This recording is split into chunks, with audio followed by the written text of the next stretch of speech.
गुरुभ्यो नमो। जय श्री कृष्ण चैतन्य प्रभु नित्यानंद, श्री अद्वैत गदाधर श्रीवासादि गौर भक्त वृंद। हरे कृष्ण कृष्ण कृष्ण हरे हरे, हरे राम राम राम हरे हरे। हरे हरे कृष्ण। सभी का स्वागत है प्रातःकालीन भागवतम सत्र में। और कल एक महत्वपूर्ण दिवस था, तिथि, हम उस पर चर्चा नहीं कर पाए। प्रॉपर डिपार्चर फॉर यूएसए तिथि के अनुसार, तारीख के अनुसार अ, किसी को पता है तारीख कब थी, कितनी तारीख को प्रोपा जी अमेरिका के लिए निकले जलदूत से? पता होना चाहिए एक्चुअली ना, ये बहुत ऐतिहासिक क्षण है ना। तो 13 अगस्त को निकले थे प्रोपा जी तिथि के अनुसार, सॉरी तारीख के अनुसार। और तिथि जो है कल बलराम पूर्णिमा की नेक्स्ट डे, जन्माष्टमी। प्रभुपाद जी ने अपना 70वां जो जन्मदिन है वही मनाया 7 दिन बाद। तो वो एक ऐतिहासिक यात्रा थी जिसने कई लोगों की यात्रा, जीवन यात्रा बदल दी। हम सबकी जो संसार की कई लोगों की नरकगामी यात्रा थी उसको जो है रोक दिया, और अवसर दिया कि भगवान और भगवत प्राप्ति के लिए हम इस यात्रा को चालू कर सकें। तो ये जो बहुत महत्वपूर्ण जो क्षण है, इस दौरान प्रभुपाद ने 2 बहुत महत्वपूर्ण भजन यात्रा के दौरान, कृष्ण तब पुण्य होवे भाई और बड़ो कृपा कैले कृष्ण मार्किन भागवत धर्म, तो दोनों पे चर्चा की। अब ठीक है, उस पर हम कभी और चर्चा करेंगे समय निकाल के। अभी हम अपना टॉपिक कंटिन्यू कर सकते हैं और पढ़ सकते हैं, सुन सकते हैं। और अच्छे से और जानना है तो आप जो है अभय चरण सीरियल जो है, किसने देखा है अभय चरण सीरियल? एड्रेस कर सकते हैं, फ्री अवेलेबल है। 1 2 हाथ दिख रहे हैं कोई, बस 3 लोग।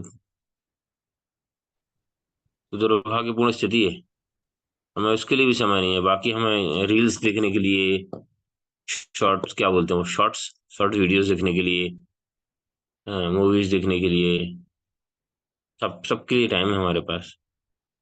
तो निवेदन है कि अभय चरण सीरियल फ्री है, उसको आप यूट्यूब पे जाइए। अभय चरण सीरियल जिस भाषा में आपको देखना है, इंग्लिश, हिंदी, आजकल दौर कई भाषाओं में हो गया, तो जो है उसमें जाइए।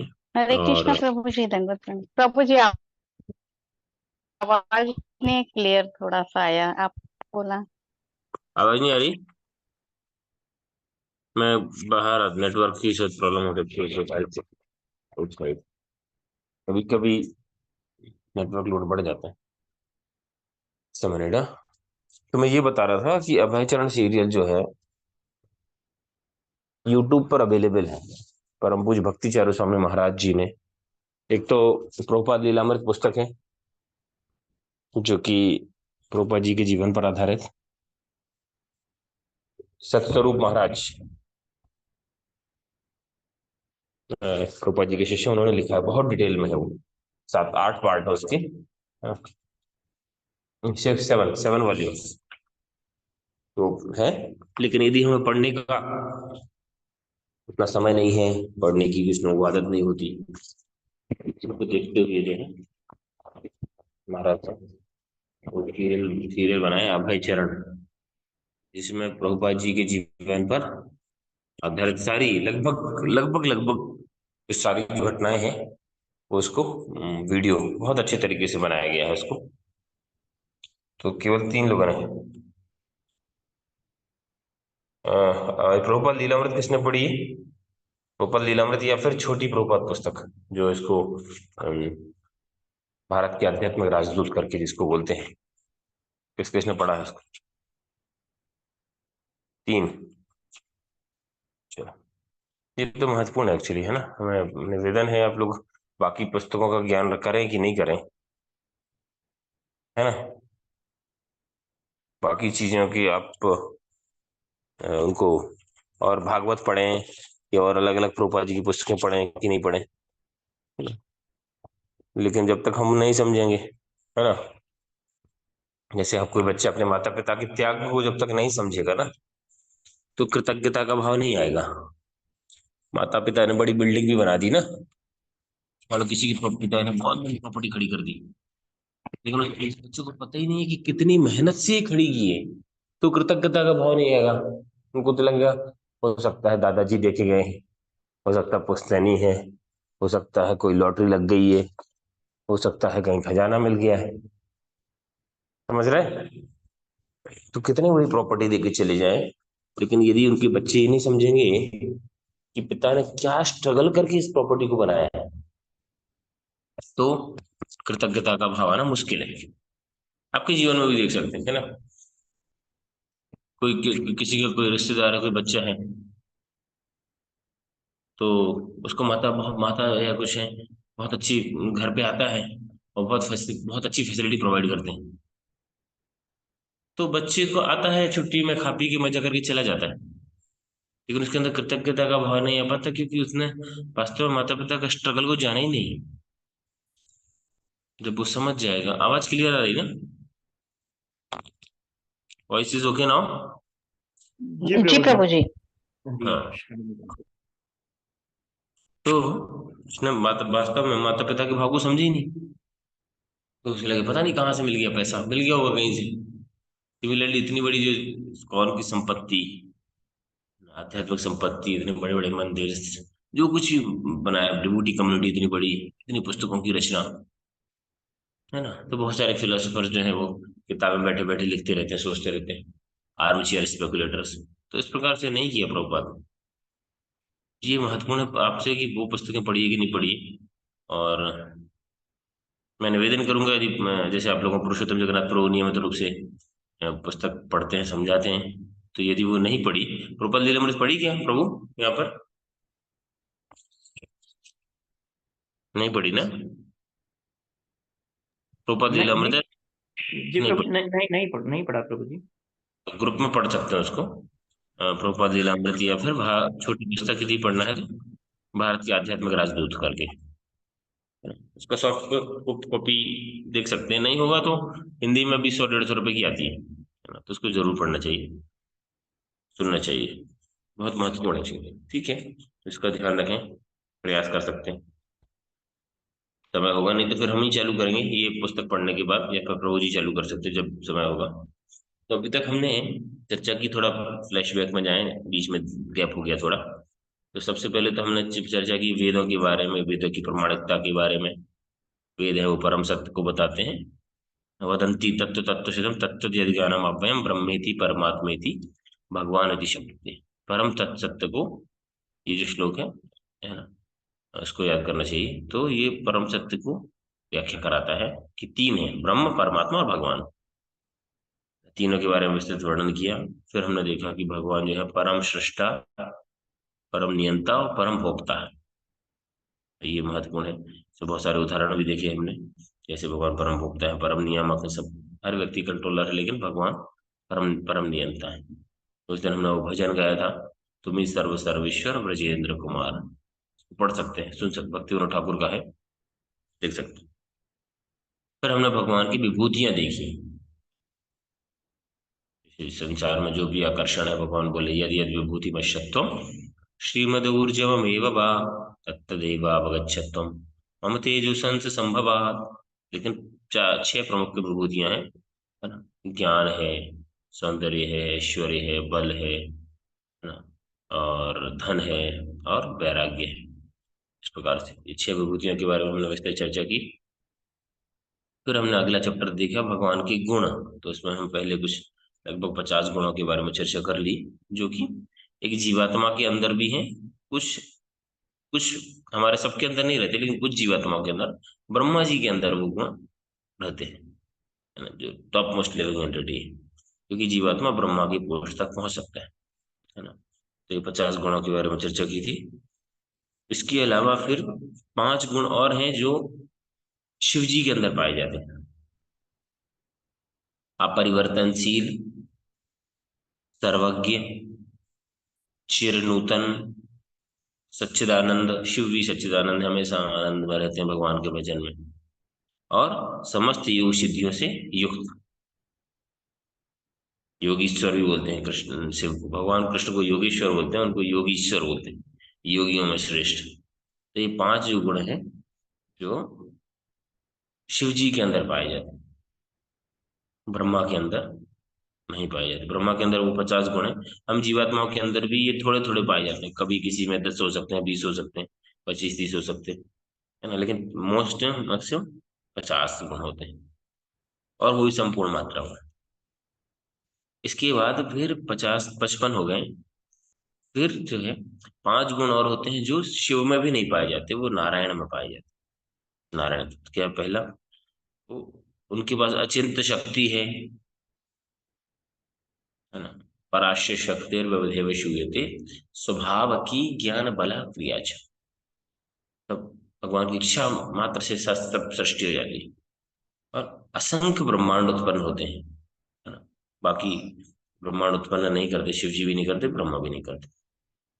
समस्त अवतारों के मूल उद्गम भी है ना, जैसे क्षीरोदक्ष नारायण है, विष्णु जो है, और अपने मारे गए शत्रुओं को मुक्ति देने वाले हैं। मुक्ति प्रदाता सर्वेशम विष्णु आराधना परम, ऐसा कुछ श्लोक आता है, रेफरेंस याद नहीं है। मुक्ति देने वाले जो है भगवान, इसलिए उनका एक नाम है। क्या नाम है? मुक्ति, मुक्ति देते हैं भगवान, इसलिए उनका नाम क्या है? कौन बताएगा? जल्दी जल्दी बताइए।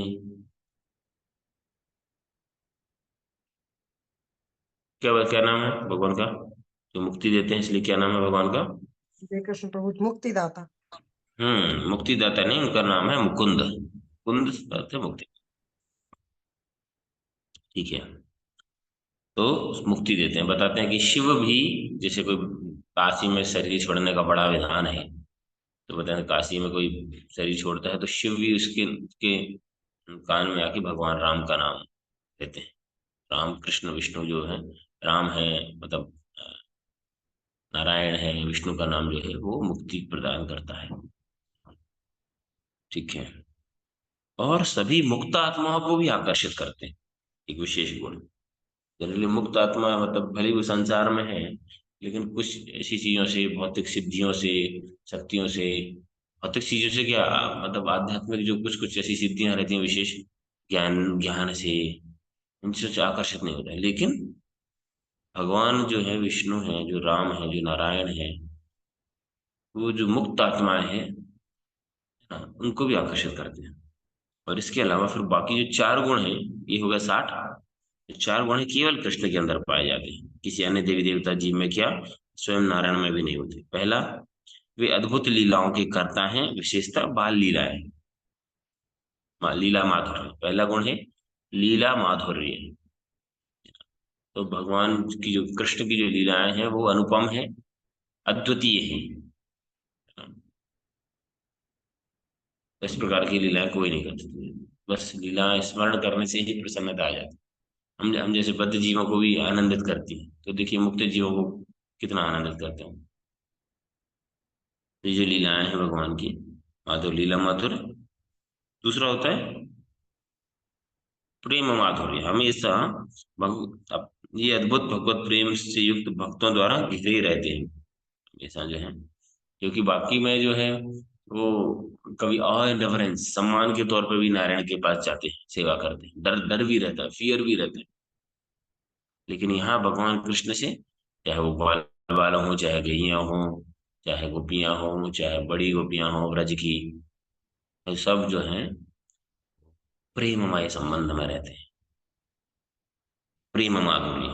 फिर तीसरा है वेणु माधुर्य, जो है कि वेणु अपनी जो वंशी बजा के सारे ब्रह्मांड के जीवों को आकर्षित करते। बताते हैं कि जब कृष्ण लीला में, कि जब भगवान वेणु बजाते हैं तो यमुना का बहाव भी उस तरफ हो जाता है जिस तरफ से वेणु की आवाज आ रही है। पत्ते ऐसे, पेड़ ऐसे हो जाते हैं अलर्ट, जानवर उधर देखने लगते, रुक जाते हैं, पक्षी उड़ना रुक जाते हैं, जानवर भागना रुक जाते हैं, है ना। मधुर, वेणु माधुर, भगवान ही केवल वेणु, बाकी सब अस्त्र शस्त्र धारण किए। और रूप माधुरी, रूप माधुरी मतलब सुंदर और अद्भुत रूप है जो सारी सृष्टि में अद्वितीय है। जैसे देवताओं में सबसे सुंदर है जो है कामदेव, लेकिन कामदेव को भी आकर्षित करते हैं मदन मोहन जी कृष्ण। इस प्रकार से एटलीस्ट हमें बाकी 60 गुण याद ना रहे तो हमसे कम से कम ये 4 जो है हमें याद होना चाहिए। 4 गुण जो कि कृष्ण को नारायण से भी ऊपर बनाते हैं, श्रेष्ठ बनाते हैं। कौन कौन सी? पहला कौन कौन याद हो किसी को? चारों हैंड रेज करिए। तो चारों याद हो गए? हाँ बोलिए अनिता माता जी। हरे कृष्णा प्रभु जी। मैं सभी विष्णु भक्तों को मेरा दंडवत प्रणाम। प्रभु जी, एक लीला माधुर्य है और प्रेम माधुर्य है और एक रूप माधुर्य है, वेणु माधुर्य है और एक भगवत प्रेम है। नहीं मतलब हाँ, मतलब भगवत प्रेमचारी है, मतलब सारे भगवत प्रेमी भक्तों के लिए विशेष तौर से वो आकर्षित करते हैं, इसलिए उनका है वे जो है भगवान है ना, उनको वेणु मतलब उसके हिसाब से सबको प्रेम माधुर्य के अंदर सब आ जाता है, भगवत प्रेम उसमें आ जाता है सारा। तो 4 प्रमुख हैं, 4 ही एक्स्ट्रा गुण। तो ये समस्त 64 गुण केवल कृष्ण में और पूर्णता, ये भी सारे गुण और सबसे संपूर्ण मात्रा में भगवान के अंदर विद्यमान है। भगवान कभी प्रदर्शित करते हैं, कभी नहीं करते हैं, बाकी सब। अब हम पढ़ेंगे कि भगवान की शक्तियां क्या हैं, क्योंकि जब हम व्यक्तियों की शक्तियां जानते हैं तो उनके प्रति सम्मान बढ़ता है। बद्ध जीव तो विशेष तौर से आकर्षित होता है लोगों की शक्ति देख के, प्रभाव देख के। कोई नेता अधिकारी है, कितने लोग उसके आगे पीछे, कितने लोग सुन रहे हैं, कितने इसकी बात सुन रहे हैं, है ना। तो भगवान की शक्तियां से क्या बता रहे हैं? उपनिषद श्वेताश्वर उपनिषद का कथन है कि भगवान की अनंत शक्तियां हैं जो सारे ब्रह्मांड को नियंत्रित करती है इच्छा मात्र से। परास्य शक्तिर व्यवदेव सीयते स्वभाव की ज्ञान बलात् दिया जाए, अपने आप इच्छा मात्र से। उदाहरण के स्वरूप राजा शब्द का अर्थ है कि अंतर्गत किसी को बोलता है भगवान, मतलब भगवान के साथ उसकी शक्तियां रहेंगी रहेंगी। जैसे राजा, तो राजा के साथ राजा है तो राज्य भी है, रानियां भी हैं, सेना भी रहेगी, माल भी रहेगा, स्वजन भी रहेंगे, महल भी रहेगा, धन भी रहेगा। इन सब की बिना राजा शब्द का कोई अर्थ नहीं है। इसी तरह वेद में परमेश्वर उनकी शक्तियां, उनकी सृष्टि और उनकी पार्षद इत्यादि के साथ अंकित करते हैं।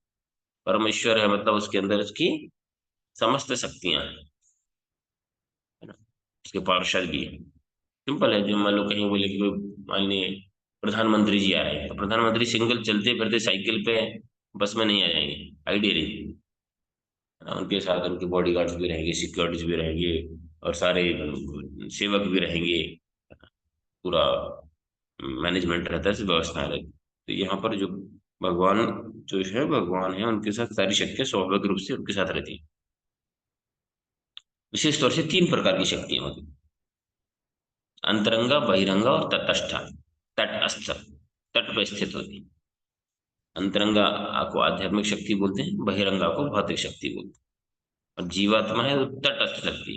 तट में मतलब कभी तट, जो तट रहता है समुद्र का, वो कभी वो पानी के अंदर आ जाता है, कभी पानी के बाहर आ जाता है। तो हम भी कभी माया के अंदर आ जाते हैं, कभी माया के बाहर आ जाते हैं, कभी योग माया के अंदर, कभी महामाया के।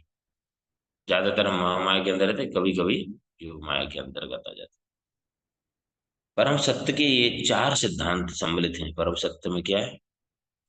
स्वयं पूर्ण पुरुषोत्तम भगवान, पहला उनकी अंतरंगा शक्ति, उनकी तटस्थ शक्ति और बहिरंगा शक्ति। विष्णु शक्ति परा प्रोक्ता क्षेत्रज्ञाख्या तथा परा अविद्या कर्म संज्ञानम तृतीया शक्तिर्विशिष्यते।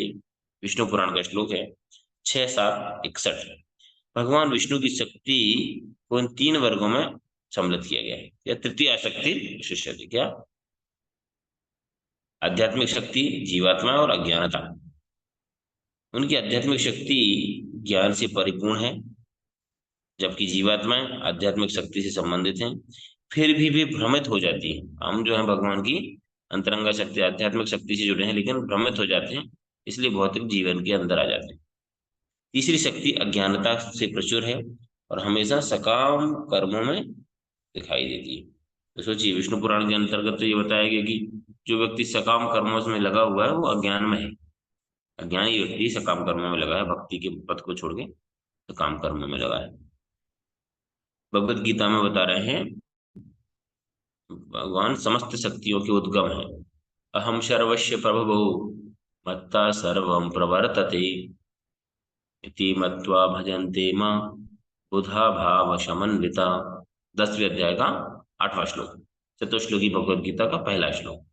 चतुश्लोकी भगवत गीता में 10.8, 9, 10 और 11 तो बता रहे हैं कि मैं समस्त आध्यात्मिक और भौतिक जगतों का कारण हूं। सब कुछ मुझसे ही आया, उद्गम। और बुद्धिमान जो भली भांति जानता है वो हृदय से मेरी पूजा करता है। और इसी के एक श्लोक पहले ही है, शायद 10.7 है शायद, तो भगवान बता रहे हैं कि जो मेरी शक्तियों को जान जाता है वो मेरी भक्ति किए बिना नहीं रह सकता। मतलब सोचिए, यदि मेरे ऐश्वर्य को, मेरी शक्तियों को समझ गया तो हम मेरे किसी व्यक्ति की महानता समझ जाते हैं, तो फिर उसका सेवक, उसकी दासत्व स्वीकार करने में, उसको अपना मास्टर स्वीकार करने में, अपना स्वामी स्वीकार करने में कोई परेशानी नहीं है। पता चला ये बहुत बड़ा भौतिक दुनिया में देखिए, देखते हैं कोई बड़ा प्रभावशाली व्यक्ति है तो उससे हम मित्रता करना चाहते हैं, उसके सेवक बनना चाहते हैं, उसके सहायक बनना चाहते हैं। भगवान तो परम है। तो अपनी आध्यात्मिक शक्ति से भगवान शाश्वत आध्यात्मिक जगत को प्रकट करते हैं और बहिरंग शक्ति से अस्थायी भौतिक जगत का निर्माण करते हैं। दोनों ध्यान रखने वाली बात है, दोनों सब। अंतरंग शक्ति से शाश्वत, टेम्परेरी नहीं, परमानेंट, शाश्वत आध्यात्मिक जगत को प्रोवाइड करते हैं और बहिरंग शक्ति से अस्थायी भौतिक जगत को करते हैं। ये है दुखालय अशाश्वतम। शाश्वत नहीं, अशाश्वत, अस्थायी भौतिक जगत, इसको नष्ट भी कर देते हैं फिर, लेकिन प्रलय के समय जो है आध्यात्मिक जगत नष्ट नहीं होता, भौतिक जगत नष्ट हो जाता है, फिर से सृष्टि होती है, फिर जरूरत होती है, फिर नष्ट हो जाता है। भगवान की सारी इच्छाएं उनकी असीमित विभूतियों द्वारा तत्कालीन पूर्ण हो जाती है। बहुत सारी विभूतियां भगवान की कृष्ण लीला में अगर हम चर्चा करते हैं, है ना, तो उसमें जो है भगवान की सारी इच्छाएं हैं उनकी विभूतियों द्वारा। उन्हें व्यक्तिगत कार्य कर अपनी इच्छा पूरी करने की आवश्यकता नहीं है, उन्हें अपने व्यक्तिगत कोई कार्य नहीं करना पड़ता। डिजायर, इवन इस भौतिक जगत में देखते हैं कोई बड़ा व्यक्ति है तो उसको ऐसा नहीं, उसको इच्छा इच्छा करता है, वो हो जाता है।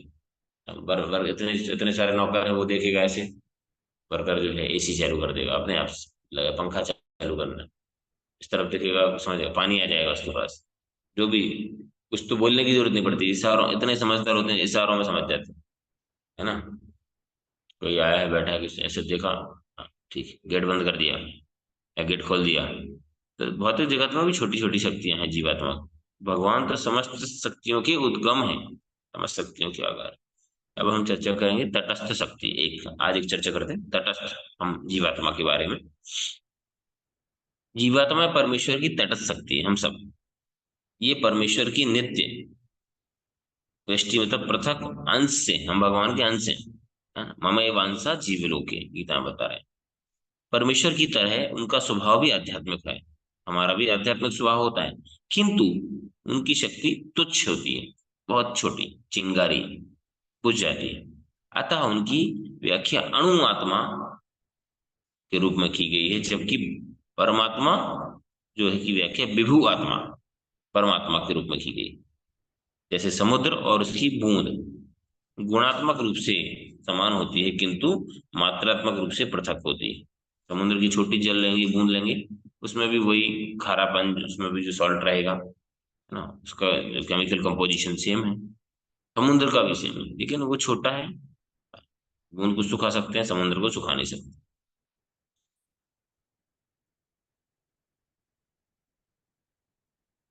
किंतु हाँ, कोई भी समुद्र की एक बूंद में स्नान नहीं कर सकता, तो फिर एक एक बूंद समस्त समुद्र की निवासियों को समायोजित कैसे कर सकती है।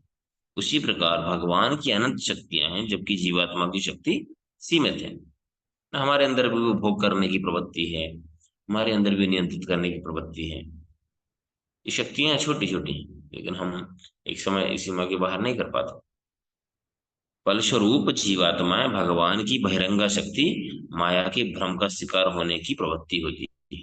इसलिए जीवात्माएं भगवान की अंतरंगा शक्ति के अंतर्गत रहना चाहिए, लेकिन हम बाह्य बहिरंगा शक्ति के अंतर्गत आ जाते, भ्रमित हो जाते हैं। भगवान की सर्वोच्च स्थिति का विरोध करने से और दोनों भगवान तथा शुद्ध भक्तों के बीच अशांति उत्पन्न करने के कारण जीवात्मा भौतिक जगत में गिर जाती है। तो ये कारण भी बताया है यहाँ पर कि भौतिक जगत में क्यों आ जाती है जीवात्मा। भगवान की सर्वोच्च स्थिति का विरोध करने से और भगवान और शुद्ध भक्तों के बीच में अशांति उत्पन्न करने का। कुछ चीजें कभी जैसे सब कुछ अच्छा चल रहा है, मान लो कोई डिवोटी कम्युनिटी में है, अच्छा चल रहा है, अच्छे से रह रहा है, सब कुछ चल रहा है, लेकिन वो देख रहा है कि उसको किसी और दूसरे भक्त को ज्यादा अप्रिसिएशन मिल रहा है, उसको गुरुदेव ज्यादा ध्यान दे रहे हैं, अथॉरिटी, तो वो फिर कुछ ना कुछ दिमाग में खुरापात चल जाता है, भगवान से द्वेष कर। सब भगवान को अध्यात्म जगत में वही होता है, तो सब भगवान से ही क्यों प्रेम करते हैं, मुझे मुझे भी मिलना चाहिए, सब गोपियां भगवान की सेवा करती हैं, कुछ हमारी भी करना चाहिए। तो ये जो इस प्रकार के कुछ ऐसे भाव आ जाते हैं, ये जो है इसका कारण बताया है। द्वाविभा पुरुषो लोके क्षर अक्षर एव च रा सर्वाणि भूतानि कूटस्थो अक्षर उच्यते। जीव दो प्रकार के होते हैं, अच्युत और च्युत। च्युत मतलब जो गिर जाता है, अच्युत मतलब जो गिरता नहीं भौतिक जगत में, उसको बोलते हैं क्षर और अक्षर। तो भौतिक जगत में प्रत्येक जीव क्षर है और अध्यात्म जगत में प्रत्येक जीव अक्षर है, मतलब उसको पता नहीं होता, अध्यात्म जगत में अक्षर है उसका कहलाता है। स्वयं की इच्छा अनुसार जीव आध्यात्मिक और भौतिक जगत में रह सकता है। तो यह इंपॉर्टेंट है, हमारी फ्री विल है, भगवान फोर्स नहीं करते जीवात्मा को भजन भक्ति करने के लिए, उसकी इच्छा है, भगवान की बहिरंगा शक्ति में रहना चाहता है कि भगवान चाहे तो एक चुटकी में सारी दुनिया भक्त बन जाए, लेकिन भगवान चाहते हैं कुछ चीजें स्वभाव से अच्छी करने से जीवात्मा जब करता है तो अच्छा लगता है। मैं उसको कई बार उदाहरण दिया कि मान लो आपका कोई रिलेटिव है ना, अभी आपके यहाँ रक्षाबंधन में मान लो आपकी किसी बहन का बेटा आया, या आप कहेंगे आपके भाई का बेटा आया, तो आपसे पैसा लेता है, आपसे 50 रुपए ले लिए, 20 रुपए ले लिए, और कुछ चॉकलेट लेके आता है या कुछ, जैसे ही लेके आता गेट बोलते हैं, आप बोलते हैं, "ए बिट्टू इधर ला चॉकलेट", तो आके एक चॉकलेट आपको दे देते, but he will not feel, मतलब मजा नहीं आएगा, क्योंकि फोर्सफुली आपने बोला ना। लेकिन आपकी शक्ति है, आपका ही पैसा है, लेकिन वो बच्चा स्वयं से आके जब बोलता है, बुआ जी, मामा जी, अंकल जी, आप लो ना, आप प्रसन्न हो जाएंगे।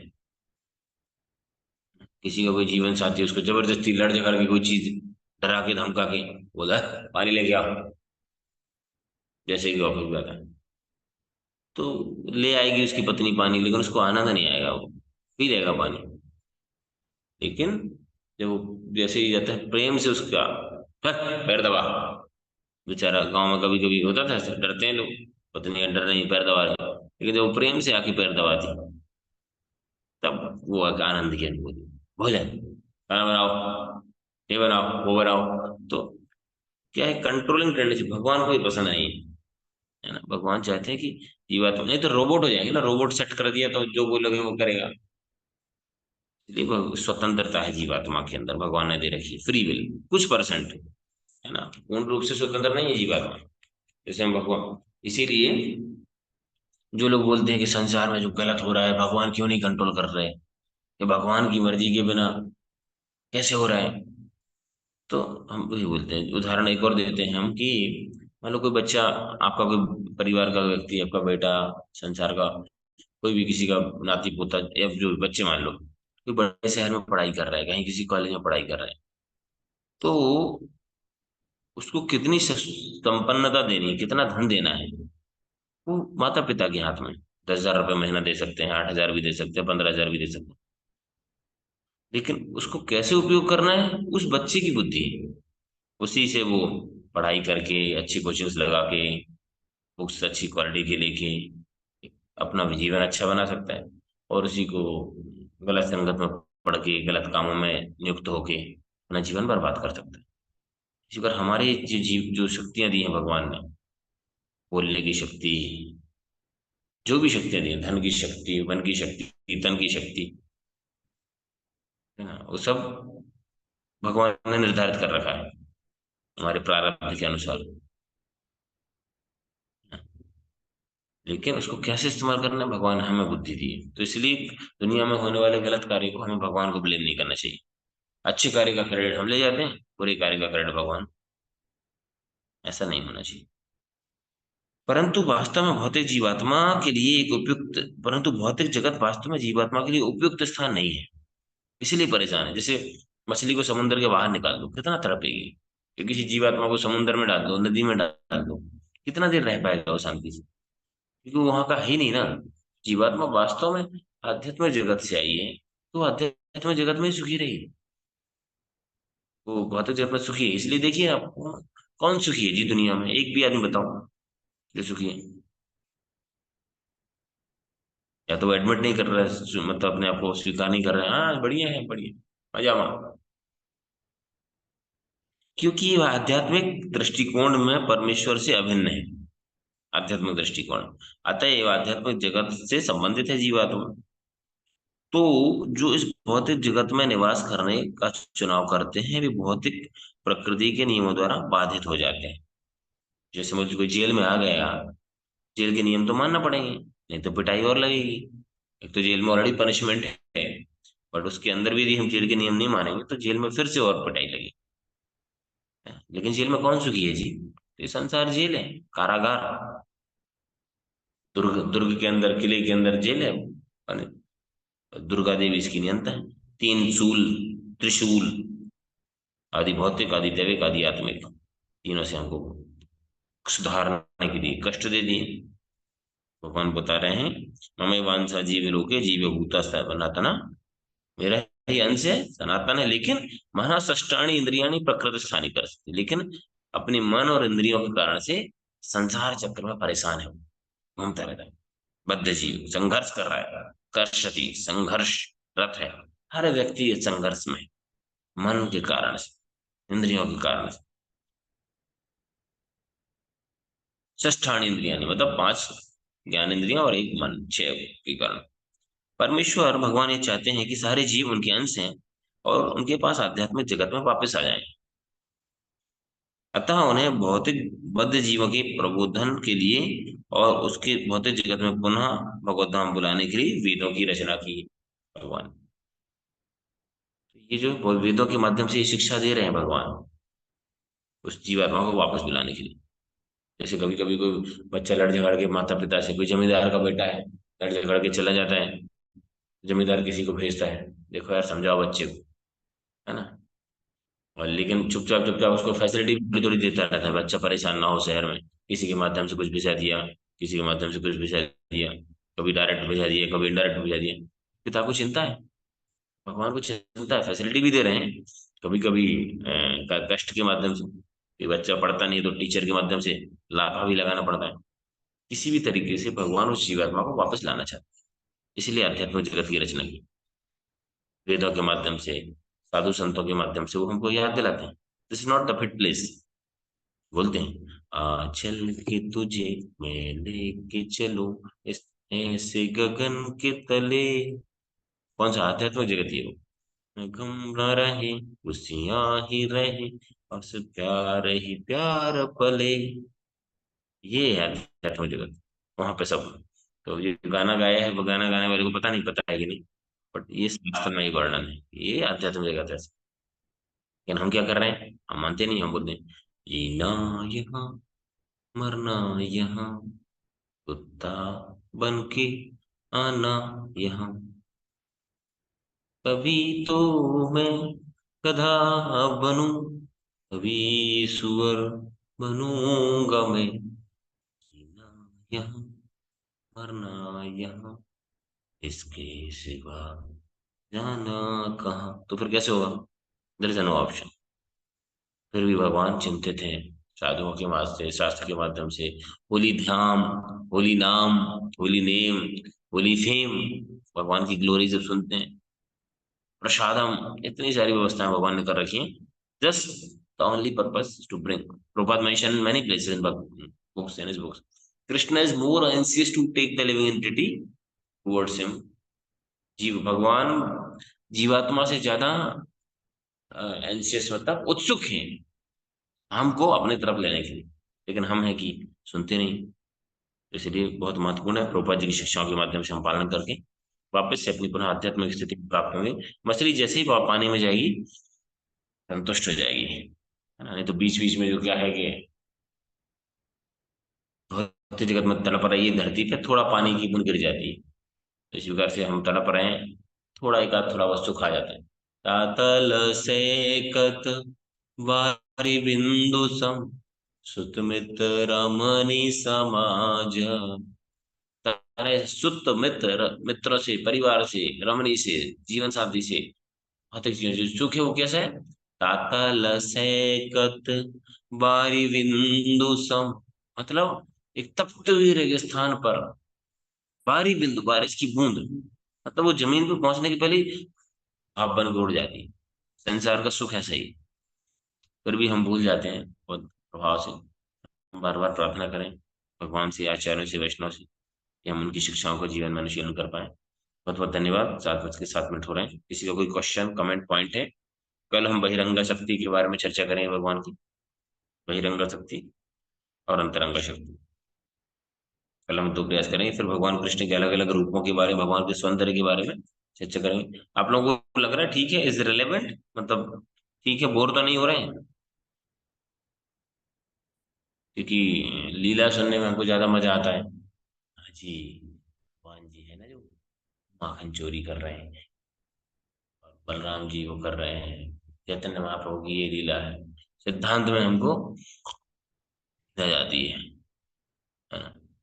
लेकिन हमें प्रयास करना चाहिए सिद्धांत जाने, तब जाके अडिग दृढ़ता से भक्ति कर पाएंगे। यस, किसी ने हैंड रेज किया है? हरे कृष्णा प्रभु जी।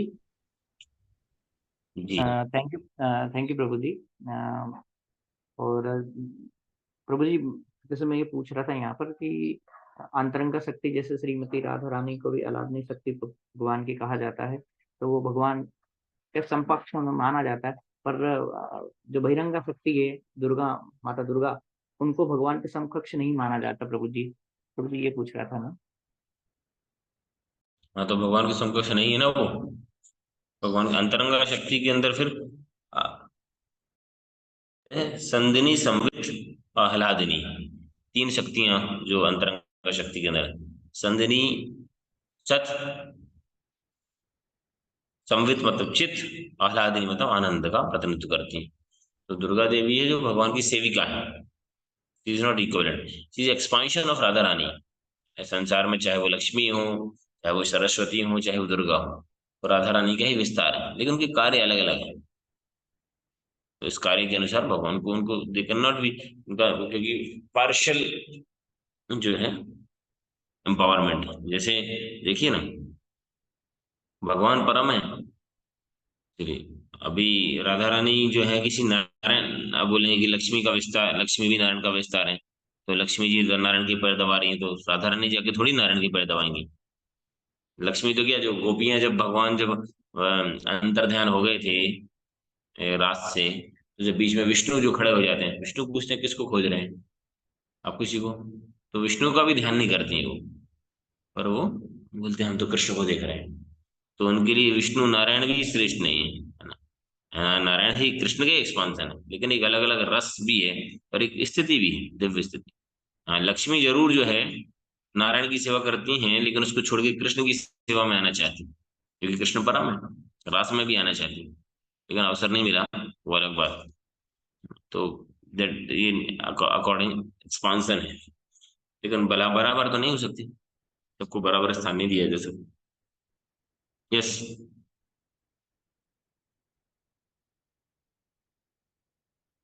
इसको पॉइंट हंड्रेड किया। जी प्रणाम प्रभु जी। थैंक यू प्रभु जी, बहुत अच्छा आपने कंटिन्यू रखा। प्रभु जी क्वेश्चन कितना रिलेवेंट है मैं समझ नहीं पा रही हूँ, लेकिन फिर भी पूछने की जिज्ञासा हो रही है। ये भगवान के गुणों के बारे में आपने चर्चा की, और ब्रह्मा में और भगवान शिव में कम गुण पाए जाते हैं। प्रभु जी विवाह के समय जो यही गुण होते हैं कि ये कुछ अलग गुण होते हैं प्रभु जी? हरे कृष्ण।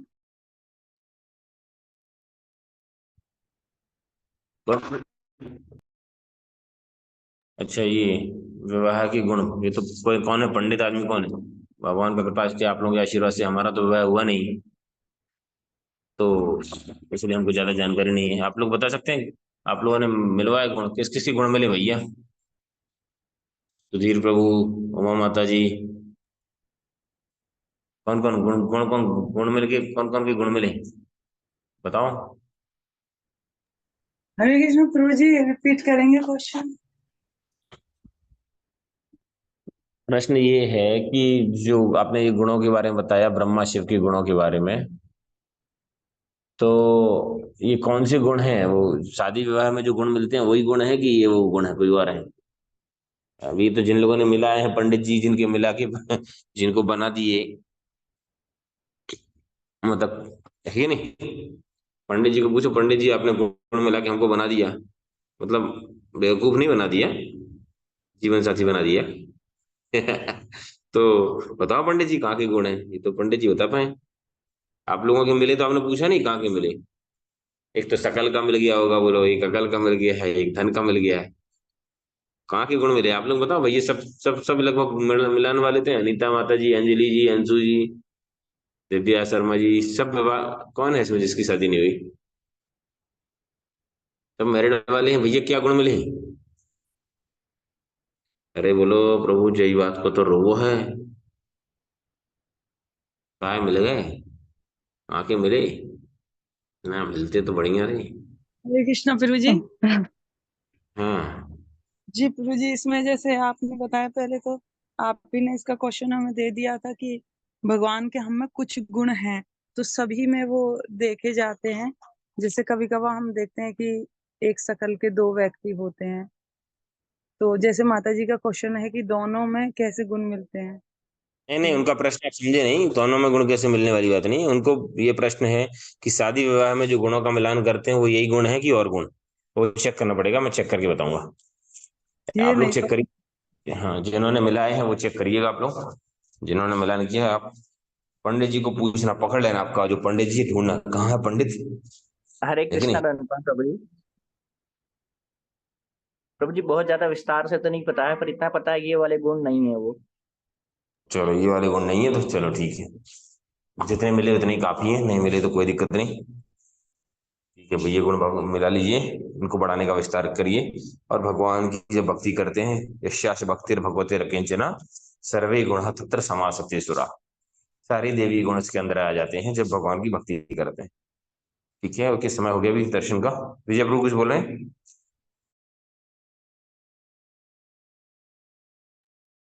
प्रभु जी, हमारा एक क्वेश्चन है, उसका आंसर मिलेगा हमें?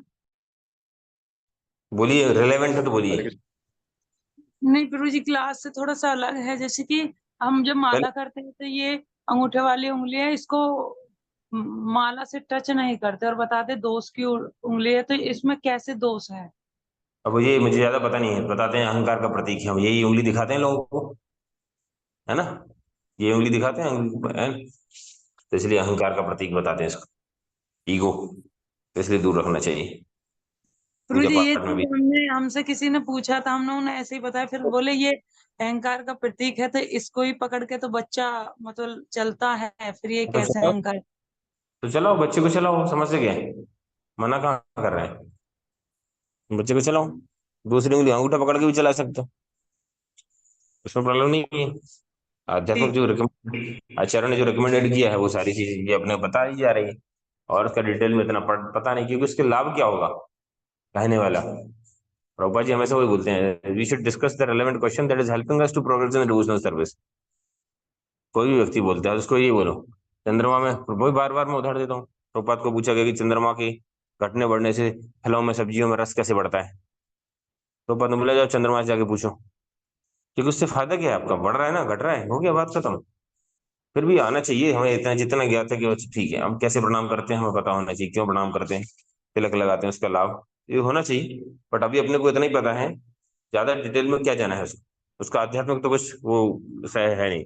हाँ ऐसा है जिनकी उंगलियां है ही नहीं, या जो जिनका हाथ ही नहीं है दाएं हाथ, तो बाएं हाथ से भी कर सकते, जैसे दाएं हाथ से जप करना चाहिए। तो हाईएस्ट प्रिंसिपल जो है वो भगवान को स्मरण करना है, वो स्मर्तव्य, इसको नहीं भूलना चाहिए। स्मर्तव्यम सत्यम विष्णु विस्मर्तव्य न जाते सिर्फ सर्वविधि निषेधात्मा ये तैविक किंकर। हमें घर में झूठ नहीं बोलना चाहिए, परिवार से झूठ नहीं बोलना चाहिए, कोई चीज छुपाना नहीं चाहिए। लेकिन भगवान भक्ति के लिए यदि जरूरत है छुपा सकते हैं। पता चला घर वाले दान दक्षिणा नहीं देंगे, थोड़ा सा छुपा के रख लो, दे दो, सेवा कर लो, है ना। पता चला यार तीर्थ यात्रा में मंदिर दर्शन के लिए नहीं जा पाए, जाने देंगे, सही बात बताएंगी सासू माँ नहीं जाने देंगी, तो चले जाओ किसी और को मिलने के बहाने मंदिर जाओ, मंदिर के बहाने मिलने चले जाते हैं जब। ओके, सो हमें उसके सिद्धांत को देखते हुए कर सकते हैं। हमें बस इतना ही पता है कि बताते हैं कि ये अहंकार का प्रतीक है, इसलिए इसको नहीं करते। बच्चा चलना है तो चलाओ, अच्छी बात है, बहुत सारे करता है बच्चा। गड़गड़िया, गड़गड़िया वो क्या बोलते हैं आजकल, तो खिलौने से भी चलता है बच्चा, बहुत सारी चीजें हैं। ओके, नेक्स्ट विजय प्रभु, बोली समय हो रहा है दर्शन का। हरे कृष्णा प्रभु जी, दंडवत प्रणाम।